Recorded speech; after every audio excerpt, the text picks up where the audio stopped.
Catalyst 2030 is a movement of social entrepreneurs and innovators embracing collective action to achieve the SDGs by the deadline. You have to share your screen, I guess. Our 1,500 members are active in 197 countries. By emphasizing collaborations, Catalyst 2030 is leveraging the power of the collective to accelerate real change in the lives of billions of people around the globe. What do our members say about Catalyst? Catalyst 2030 is an invaluable global community of impact entrepreneurs. Our relationship with Catalyst 2030 has really taught us the power of co-creation.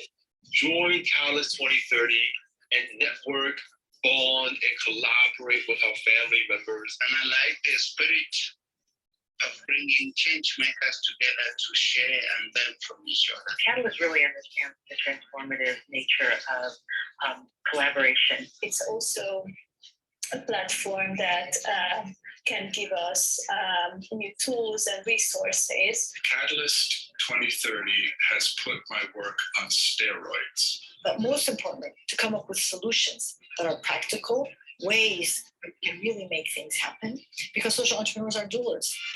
Are you a catalyst? Join us to achieve the SDGs.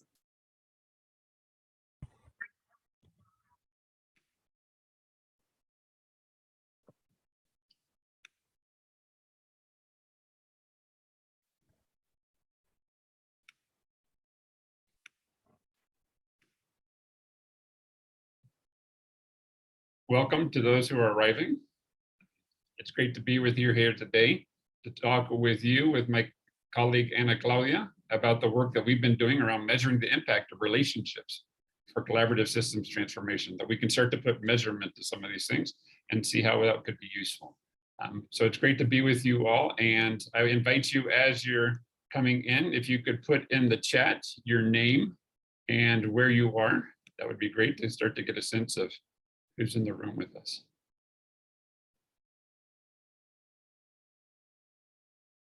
I will say Jim.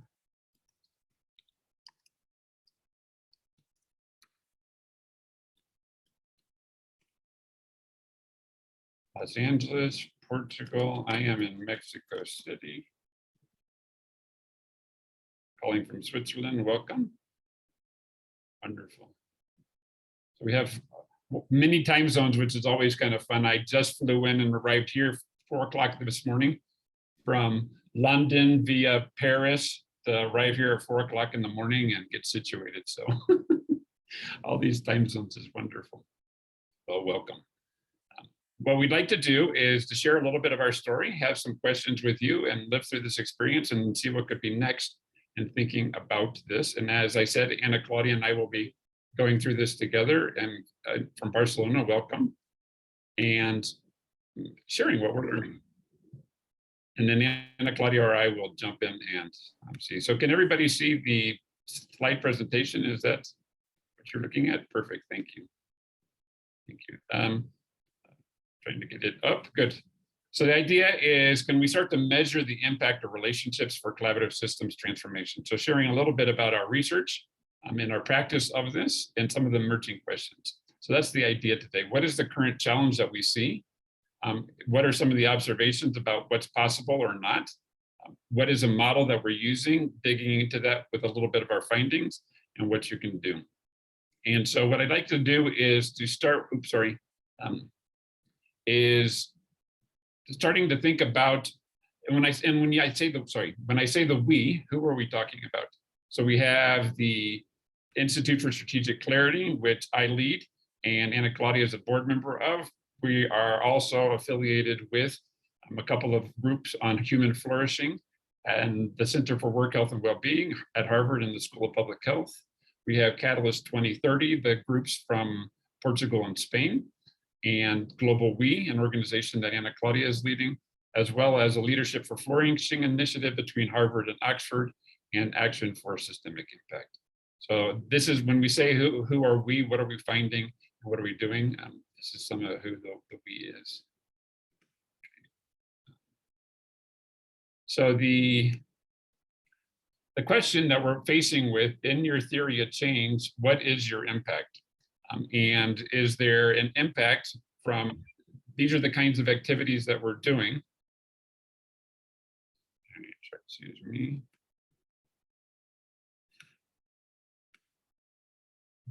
Excellent.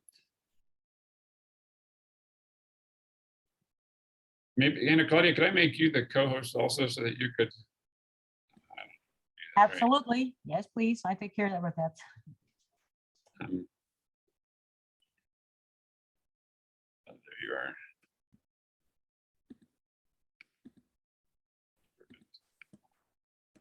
Thank you. So thinking about your own theory of change of we're trying to do this in the world, how are you thinking about what your impact is? Are we thinking about outcome or outputs of what we're doing, activities? So we're putting this number of people in a seat, we're feeding this number of people with the outputs of what we're doing. Are we starting to look at what are the outcomes within our own organization or others' organizations of that work? Are we starting to look at the impact across different parts of our ecosystem of what we're doing? And the other challenge, and what we're finding is most theories of change are really focused on, are mostly focused on outputs. These are the things that they're doing, and these are the activities that we're doing, and rarely starting to get into even the outcomes from the organizational perspective of bringing together multiple outputs or activities, and rarely starting to look at what are the impacts in other parts of the community in parts of the ecosystem. So what is included within our theory of change? And how do we go about doing that? Another key challenge is how collaborative is our systems change? So one of the things that we've been looking about, and we'll share a little bit in our observation, is how does one begin to assess whether a group truly is, or what is the level of systemic understanding that the group is bringing? What is the collaborative capacity that they already have and can take on? What is the added value or impact that they're able to generate? And how ready are they to generate a network? And what we find, and won't be surprising to most of you, is everybody has learned this language. Most requests for proposals and funding says that it's all about network readiness for systems change through collaborative initiatives. And people say that they do that. We've all learned the language. But the question is that what we're actually doing? And how does one begin to assess where we are in our capacities to do that? And for a very specific reason, to be very clear up front. Either people are saying that they can do something that the foundations or organizations or partnering alliances have discovered a couple of years into the process, they don't actually know how to do. So they said they do, they've learned the language, but they don't know how to do that. And so it's sort of a due diligence. What are the capacities that are present? What do we mean by that? But the second opportunity, so that's, do you actually know how to do what you're saying you're doing? And what does that look like? The second question in there is, if you don't, but we want you to have that capacity, we want to support you in doing this work, then what are the capacity development opportunities? And then specifically, what are they? It turns out you're really good at networking, you're really good at collaboration, but you need some support in systems or any of those elements. So where is the developmental opportunity so that we can do this better versus where we are, I think, in many cases, we put out a request, we put out an alliance, we say that we're good at these things, and then it turns out we're discovering that we're not, or we don't have the capacities that we were expecting, or we're missing capacities that others have. So we see that as sort of the current challenge, is how collaborative is it and how do you know? So the observation that seems really obvious here is that people do, they know what we want. We know what collaboration feels like. We know what more regenerative activity feels like. We know what it feels like to be in a listening, inclusive mode with other people and to see like we're getting to outcomes and we're contributing with each other. So we know what that feels like. We know what a purpose is. We know how to listen to each other. We know how to bring out the best of each other. We know how to be efficient and effective at what we're doing. We know how to include other stakeholders. So each one of these steps seems pretty obvious. It seems most of us, especially those of us working in this space, know what that's like. We've read the books, we've had the exercises, we've had the experiences. We often have many of the capacities. So what's obvious is that we know all of this. The problem is that we're discovering is we don't actually do most of it. So that's part of the question that came to us is, if it's obvious to do these things, then most of us aren't. Most of us are having meetings and engagements and initiatives, that are only focusing on outputs, that aren't inclusive of others, that aren't connecting to a deeper purpose, and aren't bringing out the best. So what is it we're actually doing versus what seems to be obvious?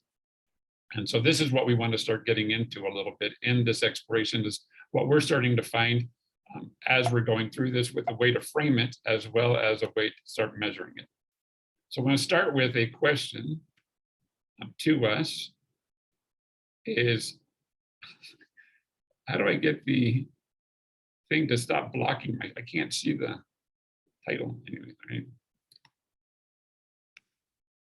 The bar for recordings of it. Ana Claudia, do you know how to get it to move so that I can see the screen? That's not easy. You can pass it down if it's up. You have a small arrow in the green part. You have an arrow that is pointing down.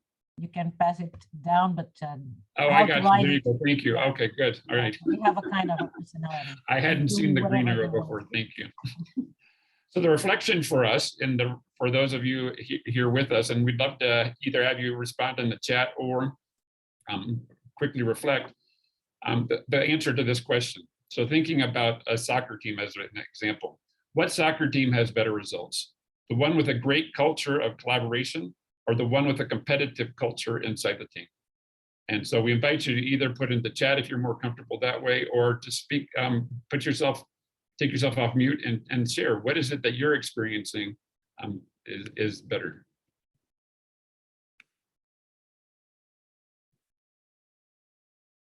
And again, we're working with sort of the obvious and then seeing how to measure that. Well, which one seems to work better for you for a soccer team to get better results? Oh, good. So define better. To get better outcomes, to get the outcomes that they're stated outcomes. They said, we're here to do something. Our theory of change is I'll make this up, but that's what I'm asking you. We put people on the soccer pitch to have a result, and how are we getting it? So that's sort of our theory of change. So you're saying, and maybe could you say that, Azadeh? I don't know how to pronounce your name. Azadeh, is that right? That is correct. Yes, you're spot on. That's Azadeh, and I mean, I'm instinctively, I'm thinking about a great culture of collaboration, because having star athletes does not necessarily guarantee that you're going to have a team that's going to succeed. I guess the same metaphor could apply to orchestra, good orchestra, strong orchestra. So. Exactly, that's great. So, and we could say, yeah, but that's because you don't have an extraordinary player. If you had a Messi or you had a Maradona or Ronaldo, then maybe that person, but then that becomes the question is, and I ask in this question, is it maybe it's possible that in the case of a short period of time and in one instance, an individual who's just extraordinary might be able to carry the whole space, and everybody can flow in along with them. And all of the initiatives that we're talking about have a much longer time horizon and a much larger ecosystem that we're impacting. So the question is, can one person do this? Can we do it from our own silos? Or is there something in the nature of the work that we're doing that requires us to come together, that it requires us to be different, and it requires us to support each other in doing better? And I'm wondering, Dora, who you wrote Define Better, what would be your response to which one leads to better results? Yeah, I was just wondering, because in some, for example, some matches, a coach has a different kind of priority than, let's say, what you would expect, right? That they want to see who is better in what position, let's say, rather than the actual obvious outcome that everybody seems to expect. So there can be, all those hidden agendas, so. Perfect. Great. So then one of the things that we want to start making explicit, and we'll try to in the next few minutes, is what do we mean? And Julian had just added, competition. So what do we mean by collaboration? What do we mean by competition? And a very quick brush, what we would say in this work as we're moving through it, is that collaboration doesn't mean let everybody sit around a circle and just talk all day and give everybody a chance to just talk. that's a lot of people sharing their own stories. Rather, it's us finding the excellence in each other and in myself and continuing to evolve. So I think it allows for competition and the sense of striving for better, for continuous improvement. It is not set up as competition as we mean by if you win, I lose, right? So that I have to, and the word that we use in many cultures, competition means you have to lose for me to win. I have to beat you. Versus by working together and striving for better, that we're all better off because we participated together. So again, just initial reflections to see what you also see of what could be them. So part of what we're looking at in a model, a way of starting to think about this and what we're measuring. So again, trying to be in the sort of fairly obvious, what seems really obvious and what we're not tending to measure and what we can, or the story we can tell. So the model that we're using very simply is, if we think about within our own organization, and this can be a small team, to a departmental or an agency, to a corporation, a large organization, to our network. So we're doing at all of those levels. But it's within that oval, within that circle is the people that are identified with our way of doing things and believe that we're coming together in some way to do something. So there's some organizing principle that pulls us together. And then we're trying to do something through our theory of change that impacts some ecosystem. And so in the ecosystem, we're thinking about who are the different stakeholders, different people that are impacted by the work that we're doing, that we want to have contribute to the work, by influenced by the work, and how we're thinking about that. So some broader ecosystem of people who don't have certain kinds of direct responsibilities to us within our organization. And what we're starting to say, again, in the obvious, is the culture, and as a very simple way of describing the relationships, the interactions that we have, but looking at how people are and how we interact with each other and the underlying agreements that influence and assumptions that influence how we interact with each other. We're going to grossly call that culture. We're going to say that the level of the culture in our model, in our theory, impacts the outputs of what we can achieve. And so to say that in very, very simple terms, when we have a culture of interacting that's more healthy, that invites and engages our creativity, that we're efficient and effective in doing what we're trying to do together, and that incorporates those that we're trying to serve for, that when all of that culture is there, we get better outputs.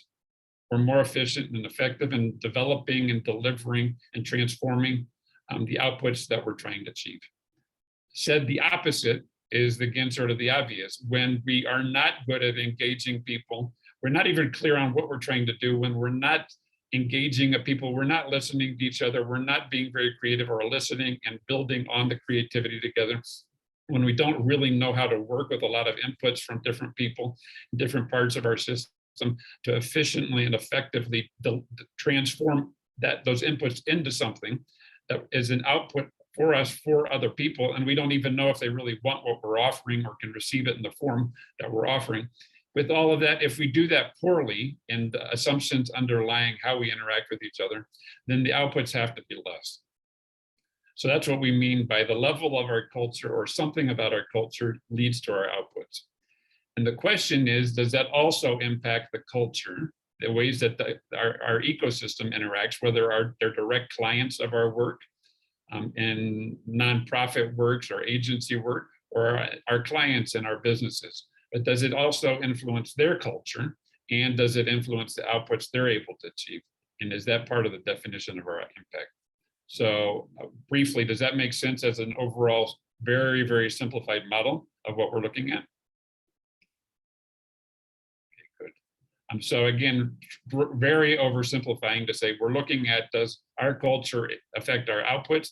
And does all of that impact what happens in somebody else's culture with what we're trying to do? So the first question that comes up is, well, we can't measure culture. And part of the discussions that I'm in frequently, just this past week at a conference we're doing on leadership for flourishing, that was hosted at at Oxford by a group of us at Harvard, said, well, you can't measure culture, or you shouldn't, or it's impossible because everybody has their own culture and everything is uniquely defined. So we can't measure that stuff. And what we're suggesting is, yes, we can. There are very basic elements of it that we can measure. And we'll share a little bit of that. What are some of the assumptions underlying the agreements that we have that guide our interactions?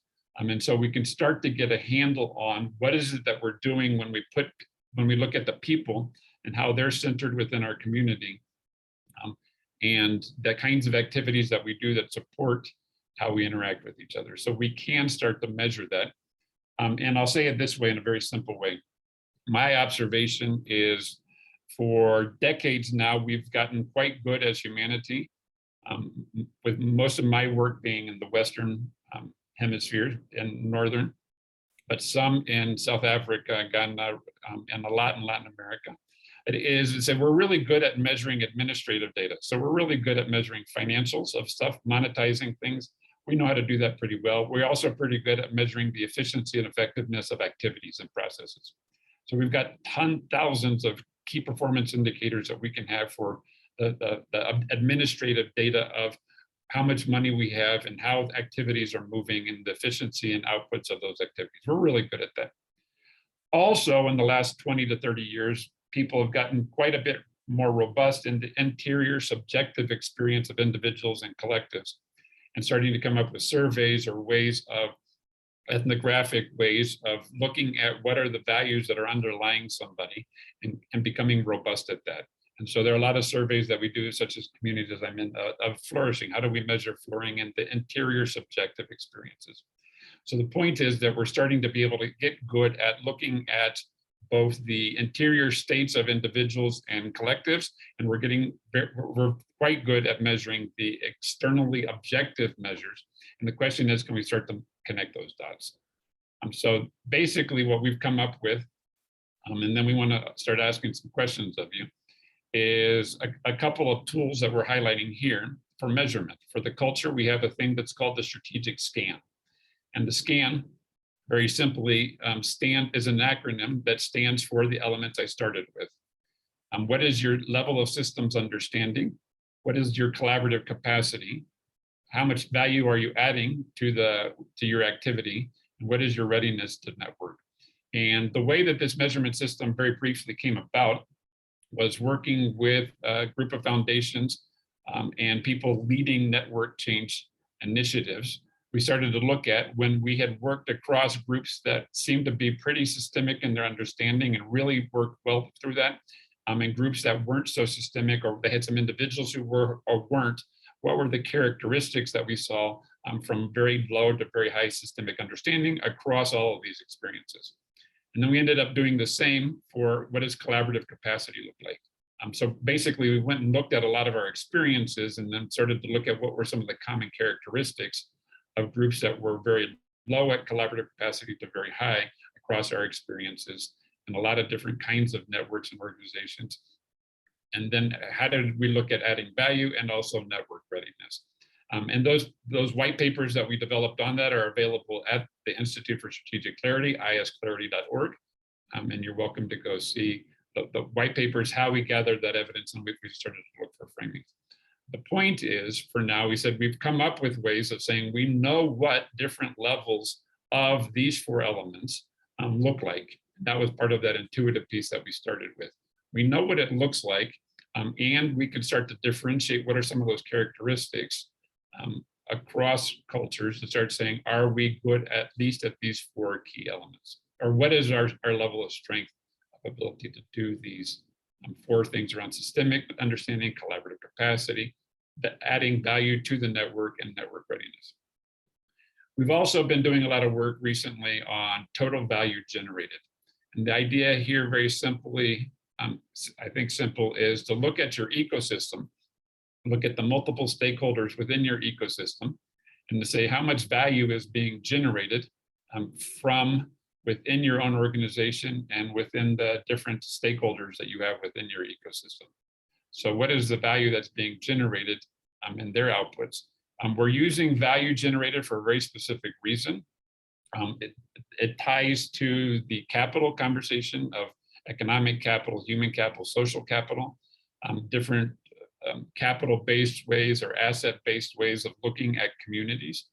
And it also is a hook that we might see later of how we're trying to translate this to be able to get into the conversation of investors and foundations and saying, look, there's more value being generated. So and the way to start thinking about that very simply is to say, is your work, is the community that you're in, the ecosystem you're in, better off because you were there or worse off? Meaning, did you go and you were able to generate value for one community, but did you do that at the cost of another? So we can look at what are the level of outputs and value generation within any group at time 0, and then what is it at time 1, and start to look at both the economic value and the human value and social value. How is it defined within each group? How is it generated within each group? And are they better or worse off because of these interactions? So starting to measure this within the different elements of the system and start seeing how they correlate. So what are the initial findings? The initial findings are that— before yes? We advance to the initial findings, maybe Yep. we go back. Yep. We have a couple of questions in the chat, and Please. so we have here Azadeh to see if she's asking where are the trade-offs, and in her opinion, we cannot create always a win-win situation. So it's more about creating a trade-offs or in relationships. So I think this is, you can state your own question, Azadeh. And then we have also Dora that is bringing one other question, and I invite you, Dora, also to share the question with all of us. I think it's interesting to explore these questions you are bringing before we go to the findings. Thank you. And then you can also help in the response, or Anna Claudia, but Azadeh, how did you see, or what is it you're seeing in your question?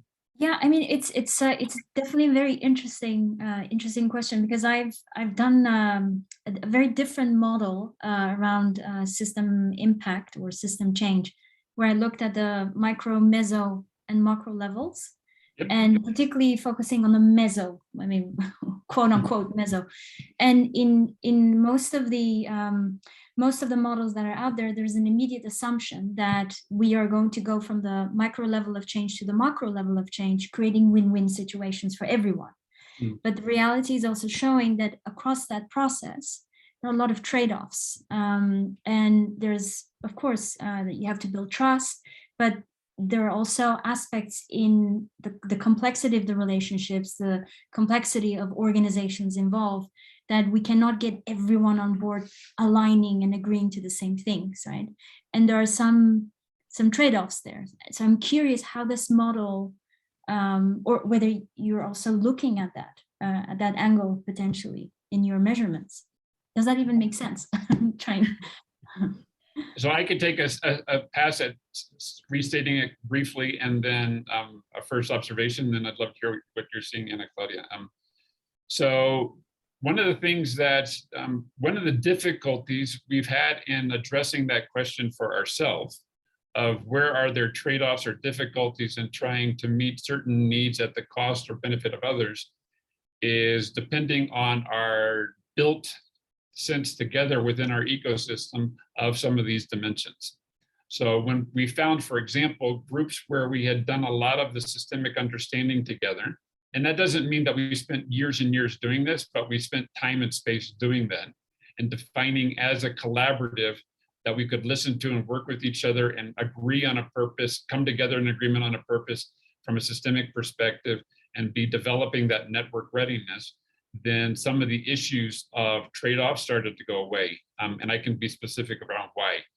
But when we had low levels of that, or we assumed we didn't need it, or that it was already there and didn't do the work to increase the level of systemic collaborative capacity as a network, then the trade-offs were very difficult. So I guess one grossly oversimplified way of looking at that is where there are silos or we haven't really come together. It's very difficult to find a systemic way that we can do this together. When we found that when we have the trusting space of a more collaborative, network ready, systemic understanding, even across people who are agreeing to disagree and are not friends, but we can start to look for the things that you need that aren't so difficult for the system to do. So I'll summarize that. One of the things I found, for example, and you're asking for something because we don't know each other or trust each other, you're asking for something that is a direct benefit to you. But it turns out often that it's very, very difficult for me to provide it. So for example, you're asking for higher wages across the union's asking for higher wages all across a 10% increase. That comes off of the bottom line, but the way that we're doing it in our country, most of our money goes to the public, right? So we pay a 70 to 80% overhead to the government for social work or labor, they call it. So I don't have that kind of money. But if we started to look at what were you going to do with that money, he said, well, we're going to build roads and schools. He said, well, we already build roads and schools. We could build them in different places in different ways. So often it starts to become, what are the things that we're trying to do? And how could we go about doing that in a way that's not as difficult for me that I could also do? But we don't ever get to that level of dialogue and understanding of our system to be able to start doing that kind of exploration. So what I've gone on long, and I want to hear Anna Claudia. I think what it does is changes what we mean by a trade-off. It starts to say it's not something that I have to do at great cost to me, or so I can't or you can't. Rather, what is it you're requiring, and how can we shift the dynamics of what's happening, and maybe the timing of it, so that it can benefit you, and I can see how it can benefit me by doing that. And it's just reordering how I do things. And we have a lot of cases of that. But Anna Claudia, how would you respond into that question? And thank you, Jim. And it's a interesting question. And from my experience, mostly of the time, we do have confrontation, and we try to solve confrontation in the same place where confrontation is, and that is very difficult. It's where you cannot find those win-win solutions. But what Jim was pointing towards, and I completely share his vision, is when you try to understand the core needs of each of the agents, you start to understand where the connections are and where the solutions can be built on. And that is for me, the connection with this idea of Einstein. You cannot solve a problem in the same place where the problem is. You have to change that specific point to be able to see it from a different perspective. And that is something that we can do when we develop collaborative capacity, when we develop the systems understanding. Is we're in a point where instead of trying to solve a specific conflict in that space of conflict, is okay, what are the root causes of your need? And when we go to those root causes of the needs, we will find a place to build solutions that are win-win solutions for all. So I think for us, it's a question of what we call the SCAN, this SCAN for the Systems Collaborative Added Value Network, is how important is that to be able to start seeing into that question that you're asking, right? And is it really critical that we be able to do that? And where we're coming from a research perspective, and can we show that it's actually important to do that? From the level that we have right now of our community, of this group, we're not able to see those kinds of things, but it would be really important too, and hugely value adding. So maybe it's worth doing some capacity building for the culture of where we are, or who's leading it, or how we're thinking about it. And Aaron was asking about some of the, the thinking about the commons and Ostrom's perspectives and some of these principles. And definitely we're trying to show a very, very oversimplified model here. but to start saying, what are these lessons that are being learned around? What is the systems? How does one see the collective? How does one see what is common? What is this underlying purpose that brings us all together? And can you, and processes for all that? And so honoring a lot of those things as well, definitely. And Dora had also asked about the non-human world feature in this. That's a great question. I think that's one, very specifically in this model, the way that we're doing that is to make that explicit in the design of, given what is your purpose, what do you know about your organizing principle? And then within that, who is defined or what is defined in your ecosystem? And what do you know about that? And do you say, well, we care about the environment, but that means, you know, recycling or sending a couple people to go do a nice project every now and then? Or is it critical in how we're thinking about that? And so that we as a community cannot take it as an assumption, but make it very explicit. What do we mean by the non-human world? And in a couple of cases that we're working, I can give an example right now, is by non-human world, we mean nature, Mother Nature. And then, but then what do we mean by that? And does that mean a few trees, or is that a living process, or is that Gaia? So being very clear on what we mean. As also in some of the communities, what do we mean by working with spirit and the different kinds of traditions that we're working with. And I'll give an example of a colleague of ours in Costa Rica who was mayor for a couple of terms, and he was very concerned about the understanding of how to work with the ecology. And so one of the first acts that they did when he became mayor was to make Mother Nature a citizen, because their constitution required that they include the voice of all of the different citizens. But Mother Nature didn't get to have a voice because it was the different interest groups. So he said, good. So then he made Mother Nature an interest group. And it turns out you can do that. And, and I asked him how he did that. And he said, well, it's really pretty easy. He said, we made corporations a citizen also a long time ago. He said, so you are an entity as if you were a human being, and you're not. So you can. So then they just said, okay, well, then you have to include this. But the point that we're looking at in this model is, who are you defining to be in your ecosystem? And then have the exploration of what do we know about what value means there, and being explicit about it, and then seeing what is the explicit understanding of culture and outputs. And so that we can start to ask the simple question of, does that make a difference? Anything else you wanted to add, Anna Claudia?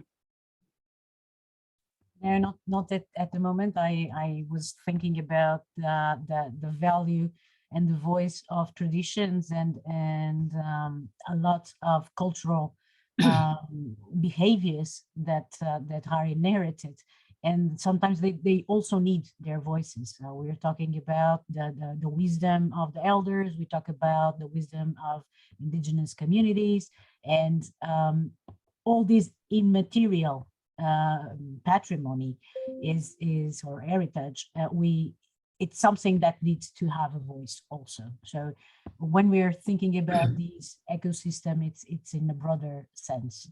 So now I think we can jump into the initial findings. Thank you. Excellent. So yeah, so the I guess from a research perspective of what we're sharing here, research and practice perspective, maybe I'd say agnostic to what people's values are of what should be not or not included in the ecosystem, from a spiritual perspective, a natural perspective, a human perspective. Rather to say what we believe is important is that you can make explicit those values that you do have. And he said, so if we're trying to do work like we were doing in the early 2000s, a lot of work in Guatemala, initially hosted by CARE, is to say, what is it we're really trying to do, and whose voices do we know we really need to be listening to? And then how well are we doing that? And to realize, well, there was a very strong Western American paradigm looking at how we thought about time, at linear time as an example in relationships, and to say, but if we're doing it here within these Mayan communities, then maybe it's important that we bring in that cosmovision. And everybody said, that's really important. And to realize that we hadn't been explicit about that. And then the question is, how can we be explicit about what that means for the culture that we see that we have, or that we should want to have? And so we can't, our perspective is that you can be explicit. Is that perfect? No. Does that run into problems? Can. But if it doesn't get explicit, then it is assuming all kinds of things, and keeping it implicit and assuming tends to lead to very deep inequities also. So can we start to be explicit and see if we can share an understanding around those? So we wanted to share for a couple minutes some of the initial findings in a couple of slides and get some of your impressions on these. Again, saying that maybe this is possible. So quickly, what are the sources of what we're looking at? We have a survey that we developed in the early 2000s and have continued to work on, called the Agreements Health Check. It's for free. You can get it at surveys.isclarity.org. The link is there, and use it how you want. And it's looking at what is the health of those agreements that we have implicitly about how we interact with each other. And we have now had this applied to over 100,000 groups in 125 different countries. Those are predominantly, most of those surveys, it's over 85% of the surveyed groups are in Germany, the United States, Mexico, and Peru is a large chunk of them, 4 countries that we're working with in different areas, but we do have from 125 countries. So it's a broader base is the only point there. And then also from initiatives that the institute that I showed you earlier has been working with collaboratively these kinds of agreements with thousands of organizations and hundreds of initiatives in 45 different countries. Again, spread across Africa, most of Latin America, North America, and all of Europe, and a bit in Asia and a few countries in Africa include that. So that's not to say by any means that it isn't obviously got a very strong tinge to Western and American and Northern European and academic perspective, because we're the ones doing it, but with a lot of input from our colleagues who are working in those different regions too, and people from those regions. So in all those 45 countries, it's people from those in practice, leadership of the organizations in those countries, academics in those countries that are doing that. So basically sort of three things we wanted to share in this 1 hour with you that we're excited about and working on measuring the quality of relationships and collaborative and how that influences the impact we have. So the first one is that through our survey and the initiatives on the ground, we've identified over 100,000 very high performing groups.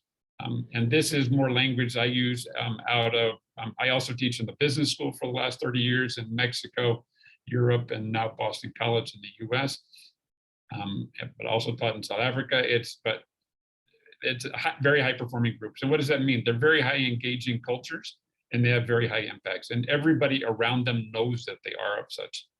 And they come from many of these countries that we just listed above.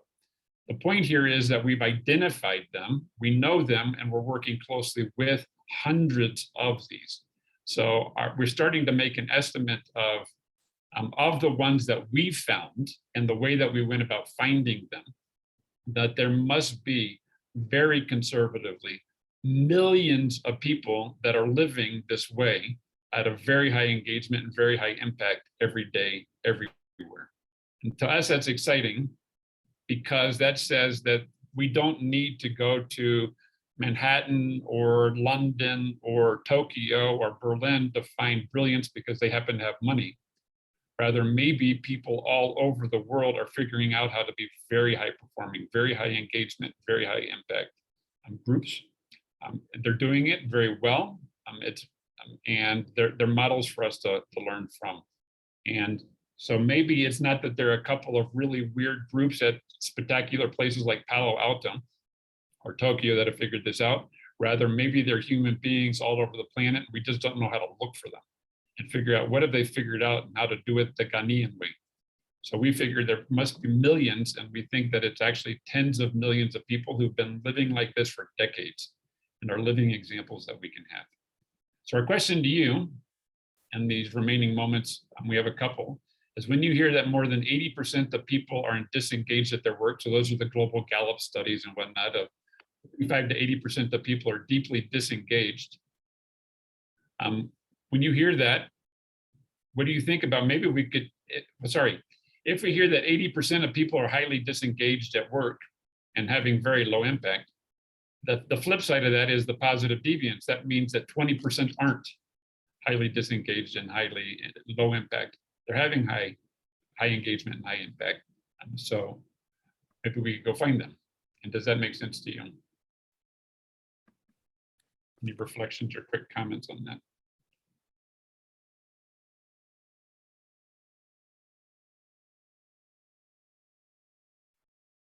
Okay, we'll move on to the next. To me, the exciting part of this is say, wait a second, why do I keep looking to people like me and my colleagues sitting in a business school somewhere to tell you about General Motors or Ford or one of the big tech companies today, when examples of what excellence looks like all over the world are all over the world, and people who've been doing this for decades. And so if most people aren't engaged, that means some are. And maybe we need to look to them and see what they're doing and how can we start to understand what it is that they're doing that's making them successful. The other thing that we wanted to share, initial findings, is that what these folks are doing and how they go about doing it, so their activities and the way that they do it, their culture is different than what other people do. And very simply, I can say, if I look at most of the things that my colleagues and I have been teaching in business administration, public administration, and schools of public health about what things you should do and how you should go about doing them, is what most people do, and it's getting to that disengagement. If we look at these very high engaged folks, these 15 to 20% that are deeply engaged and having high impact, they're doing something that's different than what others are doing. They're starting, and what are we seeing in the research with the survey and engaging with them and asking like the scan kinds of questions, inventories, is they start from a very different core assumption about reality. They don't assume that people are cogs in the wheel. They don't start from a scarcity-based assumption. They don't start from zero, that people are starting from zero.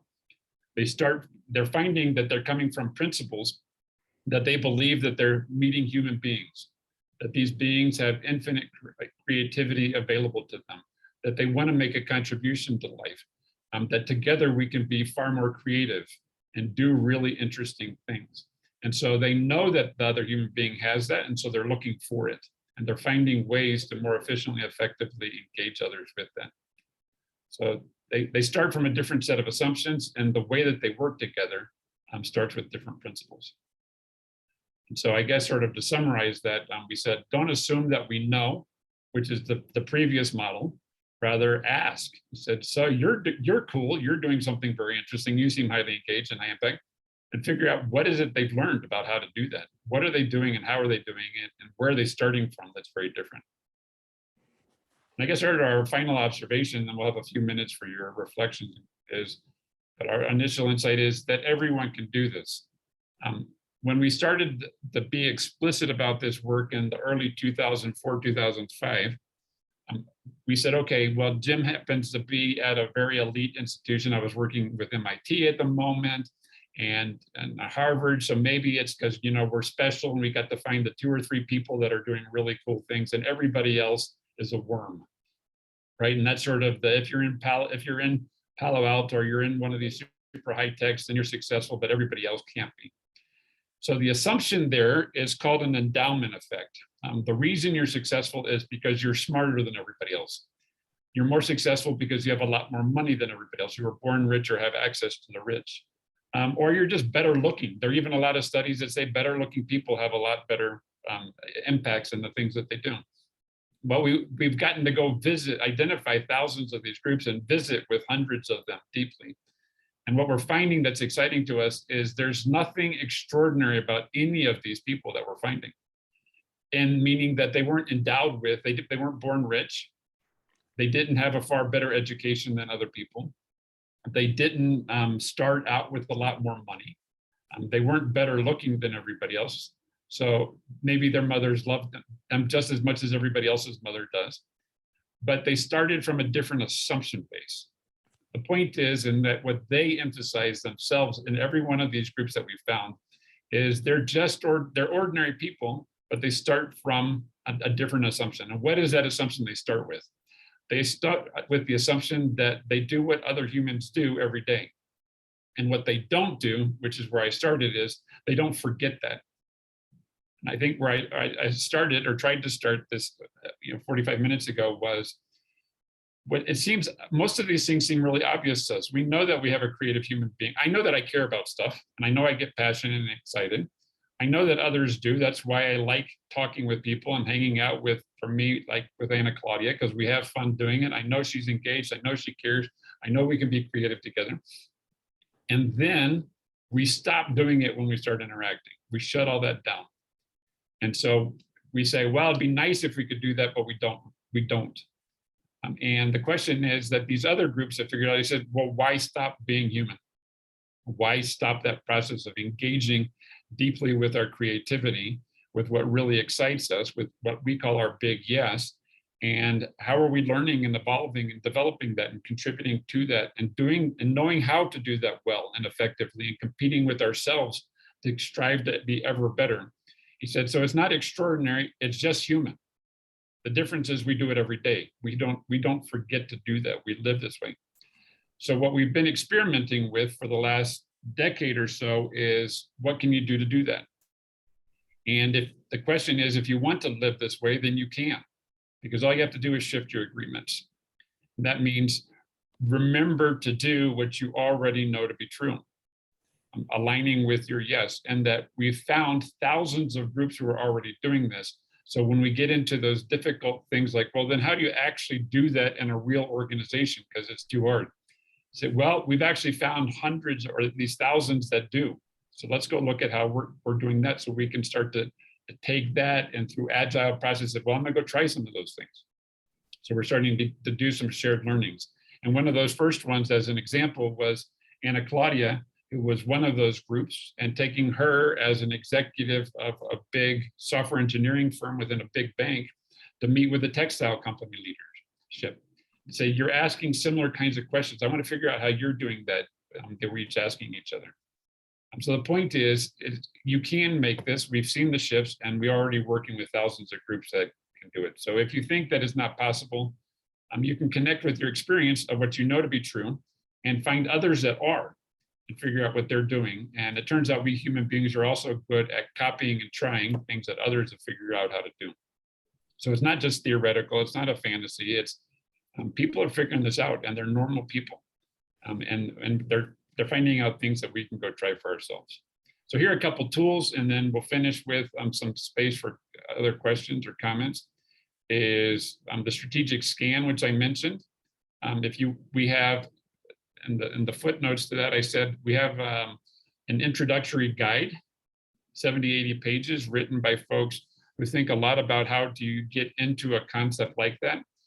That is very intuitive, just to understand for yourself how to do it. So you can get the strategic scan. Just write to us at info@ISClarity, Institute for Strategic Clarity.org.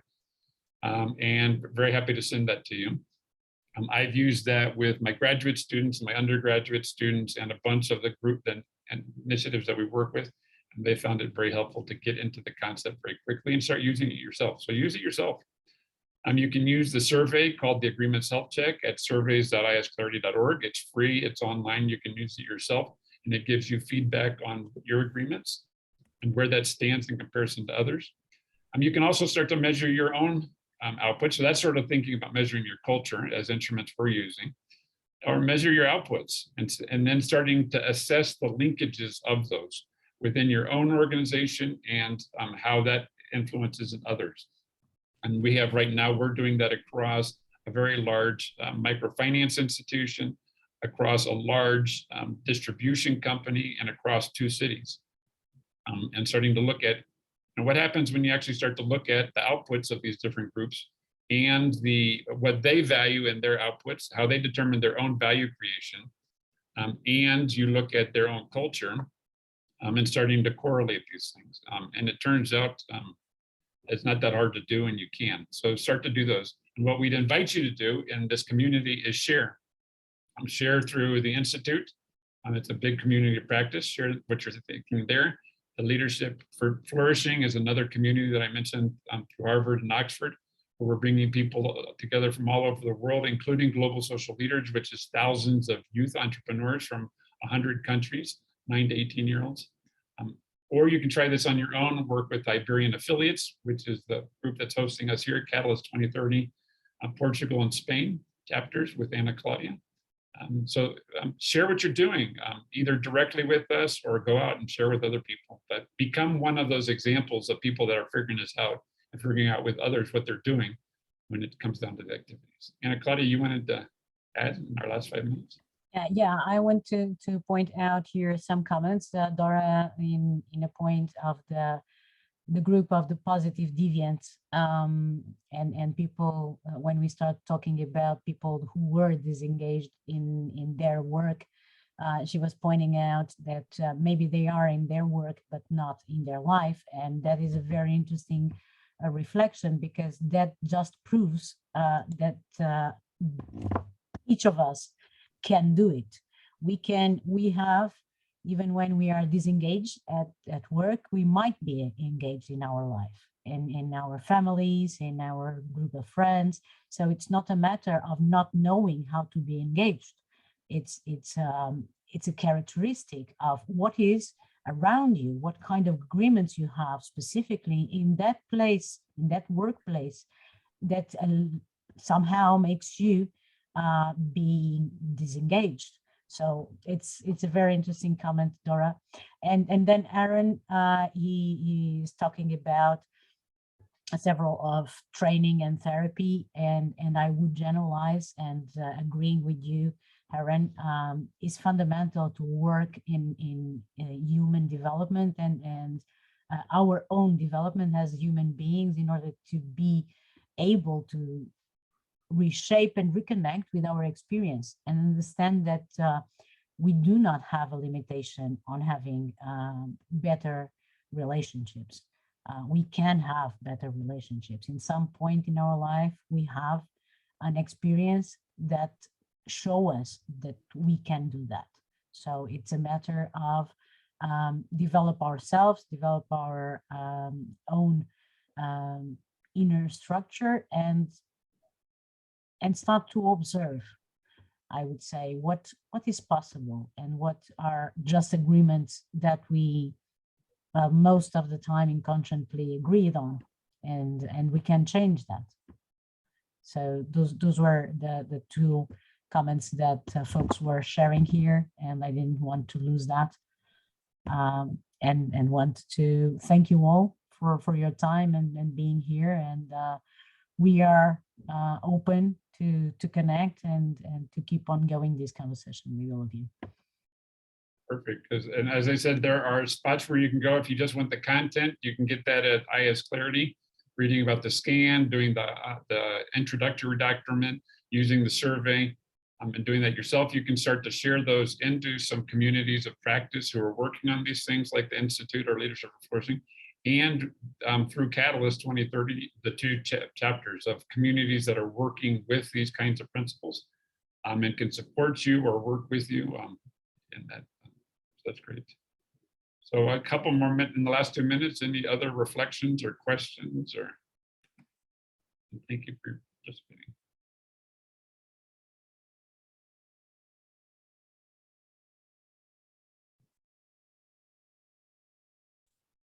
So maybe we could end the last minute and a half. Any parting questions? Or one of the things I like to ask for myself, am I any different because of the last hour? So was there, in thinking of total value generated, was there anything that you take away that has increased value for you?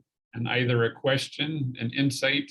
And I think those can go in two directions. One, in content and process of what was really helpful, to know what to do or to think about, and what was really helpful to not think about and not do is also really relevant, right? Is that anything that any way that you see that you might be different because of either the questions or the things that were shared in the last hour? If you could put those in chat or speak those briefly, that'd be great.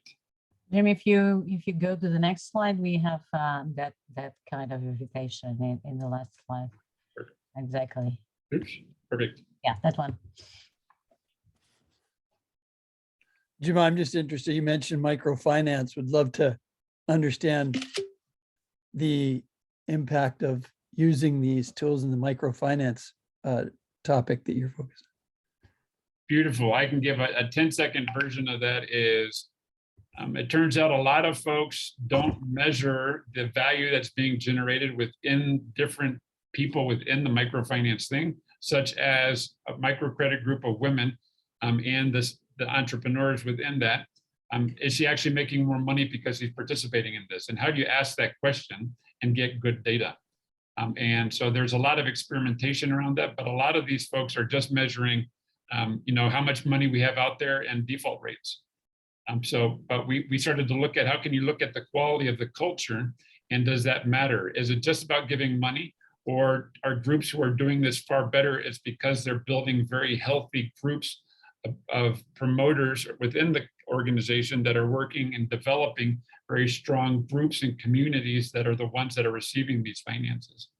And when we can start to see within an organization or across a network, does it make a difference in your results that some of these social acts that you're doing are actually really important?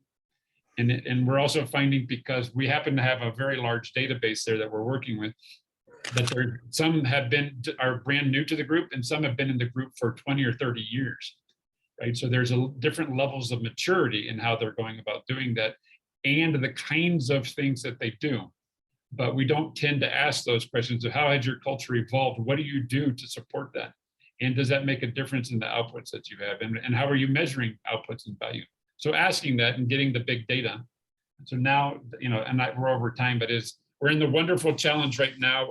We actually have a database currently with 114 million data points in it across 3 million customers, 3 million customers, and which is 150,000 groups across 700 offices with 30,000 employees, and trying to figure, now we have to get into all right, how do you deal with all that data, which is kind of a different, interesting problem. But it's starting to open the question up. So anyway, thank you for that, and love to explore more if you're interested. Those numbers that was related to one microfinance organ? Yes. My goodness, let me put Mike at agrosventures.com let me write this in the chat. I would love your email. I'd love to talk to you because of that and several other aspects to this. Plus I'll go and go through the tools that you mentioned as well. I got here late. I'm glad I got here, and I look forward to what time zone are you in? I'm in California. I am on the East Coast. Okay, got it. Perfect. Awesome. Thank you. Wonderful. Well, thank you all. Thank you for your great questions and observations. We've made a recording of this, and that will be shared with Catalyst. And again, any takeaways, take-home things, appreciated. You can measure culture. Thank you. I was just looking at some of the chat pieces. You can. It's not perfect, but not measuring it assumes a bunch of stuff. So we can start to talk about what we're understanding. So anyways, very appreciative of all your comments. Thank you. Thank you. Thank you very much. Have a good one. I have to sign off. Bye. Bye. Thank you. Bye.